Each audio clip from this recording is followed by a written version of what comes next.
Eu sou o servo missionário Roberto. O tema é imagem. É engraçado, né?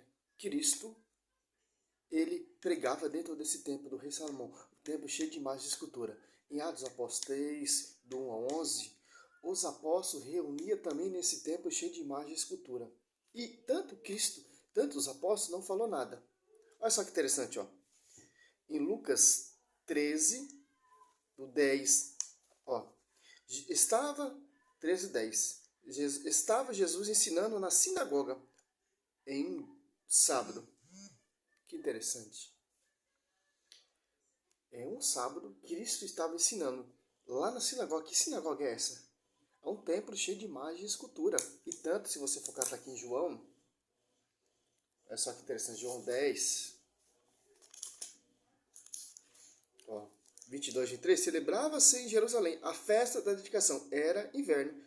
Jesus passeava no templo, no pórtico de Salomão. Templo cheio de imagem e escultura. Em Atos dos Apóstolos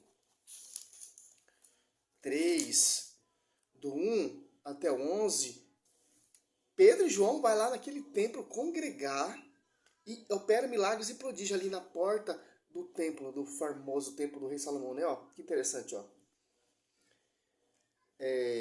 Atos dos Apóstolos 3:3, quando ele viu que Pedro... Não, o 2, ó. Nisto levaram um homem que era coxo de nascença e que punha todos os dias à porta do templo, chamado Formoso, para que pedisse esmola aos que entravam no templo. Ó. Quando ele viu que Pedro e João iam entrando no templo, ó, implorou a ele uma esmola. Olha só que interessante, ó. O 8. Entrou com eles no templo, caminhando, saltando e louvando a Deus. Que templo é esse? Um templo cheio de imagens de escultura. Imagem via sacra. Êxodo 25, 18. Interessante, 1 Reis 6, do 22 ao 35. Ezequiel 41, do 17 até o 26. Tanto por dentro, tanto por fora, os pisos era cheio de imagem e escultura, né? Olha só que interessante. Nem Cristo falou nada e nem os apóstolos. Olha, todo o povo viu andar e louvava a Deus, reconhecendo-se o mesmo coxo que se sentava para mendigar à porta formosa do templo.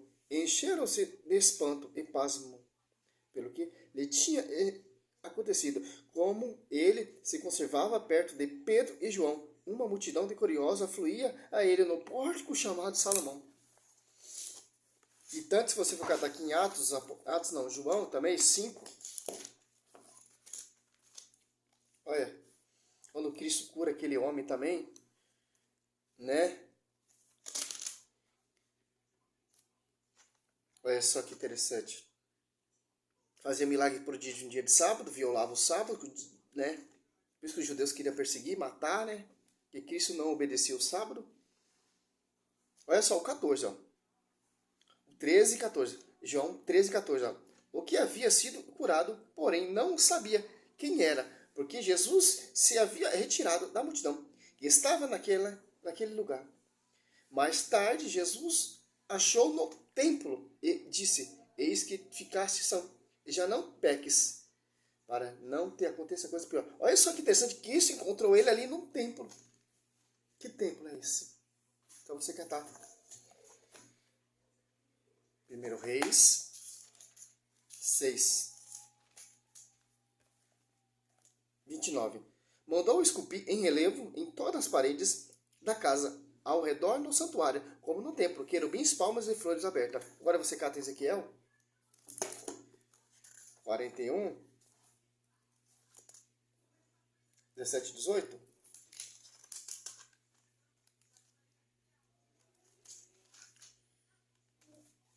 Acima da porta do interior e no exterior do templo, e por toda a parede em redor, por dentro e por fora, tudo estava coberto de figuras, querubins, palmas entre as dois querubins. Os querubins tinham duas faces, uma figura humana de um lado, voltada para uma das palmeiras, e a face de leões, voltada para outras palmeiras, do outro lado, esculpidas em relevo em toda a volta do templo.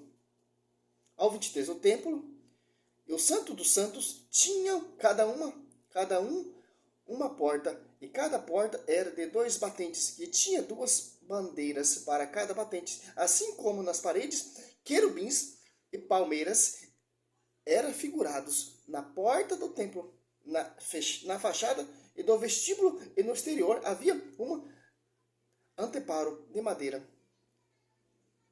Que interessante. É esse templo aqui, tanto que Cristo pregou, fez milagre e prodígio no dia de sábado, os apóstolos também operou milagres e prodígios também nesse templo. Para essa analogia o quê? Que os apóstolos seguem a tradição. Seguiu essa analogia, mas não imagens figuradas de anjos, mas imagem de mártires, imagem de servos. Quando você entra na igreja católica, você vê ali o sacrário, de acordo com a base bíblica, isso ali, você vai entender. Ali tem 2 querubins, um de um lado e outro de outro lado, como a prefiguração da Arca da Aliança. Ali está a Eucaristia e o pão, né? Que é a consagração, é lembrar a memória de Cristo. Uma igreja protestante, você não vê isso. Você não vê sacerdotes que fazem a consagração, que faz a atualização do sacrifício de Cristo, em Jeremias 33, 17, 18, em João 6, né? Ou então Mateus 26, 26, ou Lucas 13, ou 1 Coríntios 11, ali do 27 em diante, 23 até o 27 em diante. Quer dizer o quê? É 100% verdade, é 100% tradição. É alicerciada na Escritura. Por isso que nós temos essa analogia das imagens de escultura. Imagem de servos, os querubins ali, prefiguração no templo, prefigura a igreja católica. Os querubins ali, tanto por dentro, tanto por fora, prefigura os mártires, prefigura os servos, os santos. Como vai dizer aqui em Hebreus, para encerrar o vídeo, para o vídeo não ficar muito grande, ó, 22 e 23. Hebreus 12, 22 e 23. Vós, ao contrário, vos aproximaste da montanha de Sião, da cidade de Deus vivo, da Jerusalém celeste, das miríades de anjos, da Assembleia Festiva dos primeiros, escrito no livro do céu, e de Deus, juiz aniversário das almas dos justos que chegaram à perfeição, que são os mártires. Salve Maria é um vídeo simples para você entender que tem várias passagens também no Novo Testamento mostrando que Cristo congregou nesse templo cheio de imagens e escultura. Salve Maria. Tanto no Velho Testamento e tanto no Novo Testamento.